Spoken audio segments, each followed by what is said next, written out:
अस्सलाम वालेकुम स्टूडेंट्स, ये क्लास 6 की कंप्यूटर साइंस की बुक है।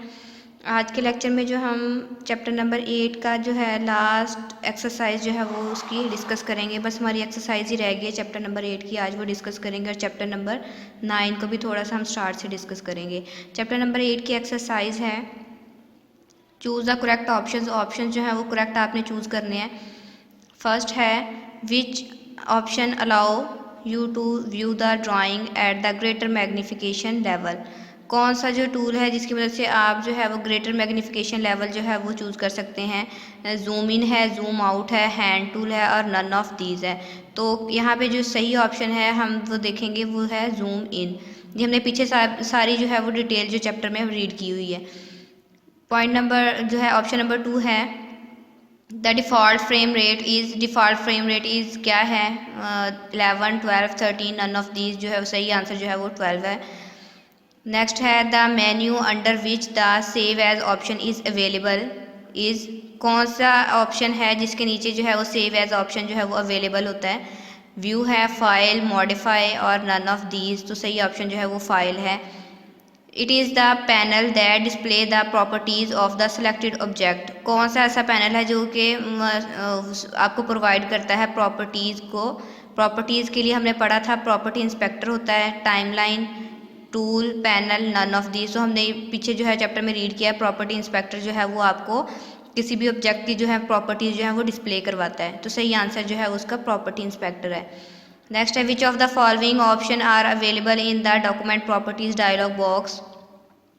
डॉक्यूमेंट प्रॉपर्टीज़ डायलॉग बॉक्स में जो है कौन कौन से ऑप्शन जो हैं वो अवेलेबल होते हैं, ये भी हमने डिटेल में पिक्चर्स जो है वो हमने उससे पढ़ा था। टाइटल है इसको ऑप्शन, बैकग्राउंड है, फ्रेम रेट है या ऑल ऑफ दीज हैं। तो हमने देखा था टाइटल भी इसके ऑप्शन में आता है, बैकग्राउंड भी इसकी प्रॉपर्टीज़ में शो होती हैं और फ्रेम रेट्स जो हैं वो भी शो होती हैं। तो इसका सही आंसर जो है वो ऑल ऑफ दीज है। नेक्स्ट जो है वो हमारी एक्सरसाइज के क्वेश्चंस हैं। Answer the following. नीचे जो कुछ आंसर दिए गए उनके आपने आंसर देखने हैं। व्हाट इज़ अ ग्रिड क्या है, how it useful in flash, और ये किस तरह से यूज़फुल होता है फ्लैश में। ये है पेज नंबर 125 पे ग्रिड वाला पैराग्राफ है, छोटा सा, वो आपने कंप्लीट करना है। वहाँ से आपने ग्रिड की डिफाइन कर लेनी है और उसके यूजेस जो हैं वो भी दिए गए हैं, वो आपने वहाँ से कर लेने हैं। नेक्स्ट हमारा क्वेश्चन है write the step to save a file in Flash CS3। तो फ्लैश CS3 में फ़ाइल को सेव करने के स्टेप्स जो हैं वो पेज नंबर 127 पे आपको गिवन है। वो भी आपने वहाँ से जो है स्टेप्स जो हैं वहाँ से रीड कर लेने हैं, लर्न कर लेने हैं बल्कि। How can you open an already saved file in Flash. आप जो है फ्लैश में ऑलरेडी ओपन जो सेव जो फाइल है उसको किस तरह से ओपन करना है। कोई पहले से बनाई हुई फाइल अगर आपके पास पड़ी हुई है फ्लैश में, उसको अगर आपने ओपन करना है तो किस तरह से करेंगे, वो भी आपके पास स्टेप्स जो हैं वो सेव फाइल के नीचे वाला ही ये टॉपिक है, ऑलरेडी ओपन सेव फाइल वाला। वो भी पेज नंबर 127 पे आपके पास है, वहाँ से आपने ये वाला जो है क्वेश्चन वो भी आपने लर्न कर लेना है। नेक्स्ट हम जो है वो चैप्टर नंबर 9 जो है वो स्टार्ट करते हैं। चैप्टर नंबर 9 है ड्राइंग टूल्स इन फ्लैश CS3। फ्लैश CS3 में ड्राइंग टूल्स जो हैं वो किस तरह से हैं, किस तरह से उनके यूजेस होंगे, वो सारे हम डिटेल में देखेंगे। चैप्टर को स्टार्ट करते हैं। क्या है इन द लास्ट चैप्टर, पिछले चैप्टर में हमने you learn about the components of the flash window. हमने फ्लैश विंडो के कंपोनेंट्स जो हैं वो डिस्कस किए हैं। सेटिंग डॉक्यूमेंट प्रॉपर्टीज़, कौन कौन से कंपोनेंट डिस्कस किए हैं वो हैं सेटिंग डॉक्यूमेंट प्रॉपर्टीज़ था, ड्राइंग मोड्स था एंड सिलेक्शन मोड था। ये जो है हमने कंपोनेंट्स जो हमने डिस्कस किए हैं अपने लास्ट लेक्चर में। इन दिस चैप्टर, इस चैप्टर में हम you will be introduce to the tools. इस चैप्टर में क्या है, हम इन टूल्स का जो है इंट्रोडक्शन पढ़ेंगे। Use for creating and modifying object in Flash CS3। वो टूल्स हम जो हैं वो इसमें डिस्कस करेंगे जो कि फ्लैश CS3 में ऑब्जेक्ट्स को क्रिएट करने के लिए या ऑब्जेक्ट्स में चेंजिंग करने के लिए यूज़ होते हैं। वो वाले टूल्स जो हैं वो हम इस चैप्टर में डिटेल से डिस्कस करेंगे। एज डिस्कस्ड अर्लियर, जैसे कि हम पहले डिस्कस कर चुके हैं, each shape can consist of N outline. Shapes जो है वो दो पार्ट्स पे कंसिस्ट करती हैं, मुश्तमिल होती हैं। एक पार्ट जो है वो आउटलाइन कहलाता है। आउटलाइन को हम जो है कॉल द स्ट्रोक और लाइन, उसको हम जो है आउटलाइन को लाइन भी बोलते हैं या हम स्ट्रोक भी बोल लेते हैं। और दूसरा पार्ट जो है वो क्या कहलाता है, एंड अ फिल। दूसरा पार्ट जो है वो फिल कहलाता है। Which is the inside of the shape, जो कि शेप के अंदर मौजूद होता है। Flash allows you to choose the colour for the stroke and the fill.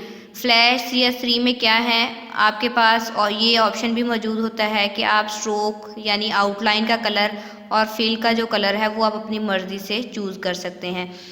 जैसे कि figure 9.1 shows a circle with stroke colour red and fill colour yellow. क्या है फिगर 9.1 ये आपके पास है, इसमें क्या है स्ट्रोक मतलब आउटलाइन का कलर जो है वो रेड है और फिल का कलर जो है वो येलो है। Flash allows you to select the stroke and the fill separately. Flash जो है वो इस चीज़ की भी आपको परमिशन जो है इसमें है सॉफ्टवेयर के अंदर कि आप जो है स्ट्रोक और फिल जो है उसको आप सेपरेटली जो है वो सिलेक्ट कर सकते हैं, दोनों को सेपरेट जो है वो आप सिलेक्ट कर सकते हैं। जैसे कि फिगर 9.2 में the stroke and the fill of the figure have been separated. Figure 9.2 ये आपके पास है, इसमें क्या है दोनों स्ट्रोक और फिल जो है वो आपके पास सेपरेट जो है वो शो करवाए गए हैं। Now we have two images, अब हमारे पास क्या है दो तरह की इमेजेस हैं, एक जो है वो स्ट्रोक वाली इमेज है और एक जो है वो आपके पास फिल वाली जो है इमेज है। नेक्स्ट पेज नंबर 134 पे हम देखते हैं कि किस तरह से हम ड्राइंग टूल जो है वो किस तरह से यूज़ करेंगे। नेक्स्ट हमारा टॉपिक है ड्राइंग टूल्स। ड्राइंग टूल्स जो है वो किस तरह से हम यूज़ करेंगे। बिफोर यू क्रिएट एनिमेशन, जब आप एनिमेशन जो है वो क्रिएट करते हैं। एनिमेशन अब क्या है, एनिमेशन पहले भी लास्ट हमारे चैप्टर में भी ये वर्ड आया था एनिमेशन का, तब भी मैंने आपको बताया था एनिमेशन क्या है। एनिमेशन जो है वो एक शॉर्ट वीडियो होती है जो कि आपको पिक्चर्स को एडिट करके बनाई जाती है, वो क्या कहलाती है एनिमेशन कहलाती है। You first need to create different types of graphics. इसमें क्या है आपको ज़रूरत पड़ती है डिफरेंट टाइप्स की ग्राफिक्स की। These graphics can range from the very basic to highly complex shapes and lines. अब जो है ग्राफिक्स में जो है ग्राफिक्स की रेंज क्या है, वो आपके पास सिंपल सी भी कोई चीज़ हो सकती है या उसमें बहुत सी कॉम्प्लेक्स मतलब पेचीदा सी या मुश्किल सी आपके पास शेप्स या लाइंस भी हो सकती हैं।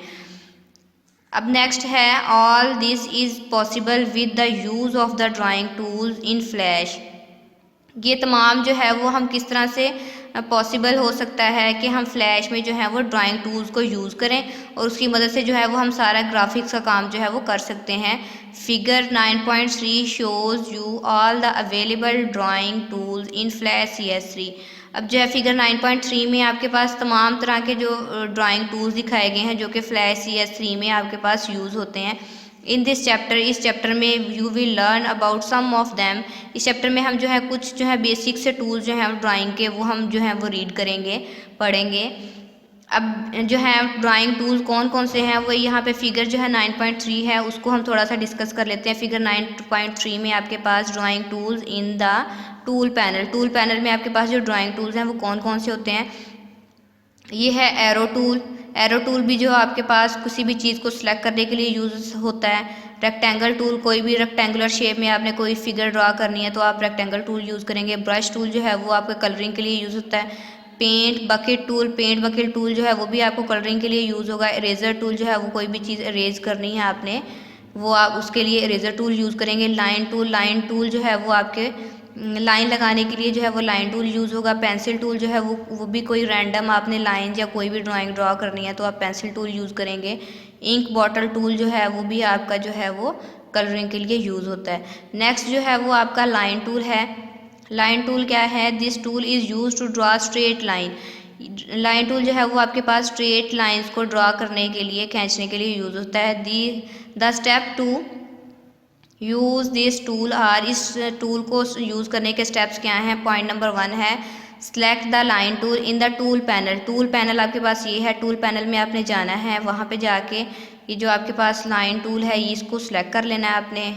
उसके बाद पॉइंट नंबर 2 में in the property inspector panel, property inspector panel में जाना है। Choose the stroke colour and the stroke style. Stroke का कलर, स्ट्रोक क्या था हमारे पास आउटलाइन थी, आउटलाइन का कलर और आउटलाइन का जो स्टाइल है वो आपने सेलेक्ट कर लेना है। Set the line thickness bye typing and numbers in the stroke height box.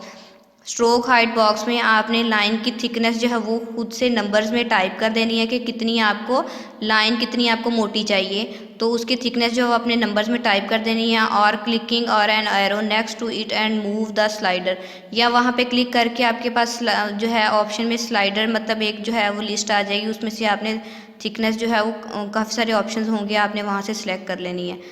Figure 9.4, figure 9.4 में क्या है आपके पास, ये है figure 9.4 using the line tool. अब लाइन टूल यहाँ पे हमने सिलेक्ट तो कर लिया था। अब ये आपके पास प्रॉपर्टी इंस्पेक्टर है, ये वाला पार्ट जो है प्रॉपर्टी इंस्पेक्टर में क्या है, अब लाइन हमने ड्रॉ की थी तो लाइन की तमाम जो है प्रॉपर्टीज़ वो यहाँ पे शो हो गई। अब लाइन जो है, लाइन का स्टाइल जो है वो यहाँ से हमने सेलेक्ट कर लेना है। उसके बाद जो है वो सेलेक्ट थिकनेस, हमने लाइन की थिकनेस कितनी रखनी है वो यहाँ से सिलेक्ट कर ली, और यहाँ से लाइन का कलर जो है वो हमने सेलेक्ट कर लिया। उसके बाद क्या करेंगे, क्लिक ऑन द स्टेज, सब कुछ सिलेक्ट करने के बाद क्लिक ऑन द स्टेज, ये हमारे पास वाइट पार्ट जो है वो हमने पढ़ा था, ये स्टेज होता है जिस यहाँ पे आप कोई भी चीज़ ड्रॉ कर सकते हो। स्टेज पे क्लिक करना है and drag to draw the line, और यहाँ पे क्लिक करके लाइन आपने यहाँ पे ड्रॉ कर लेनी है। तो आपने जो भी प्रॉपर्टीज़ उसकी सिलेक्ट की होंगी उस हिसाब से आपको यहाँ पे लाइन जो है वो ड्रॉ की हुई नज़र आ जाएगी।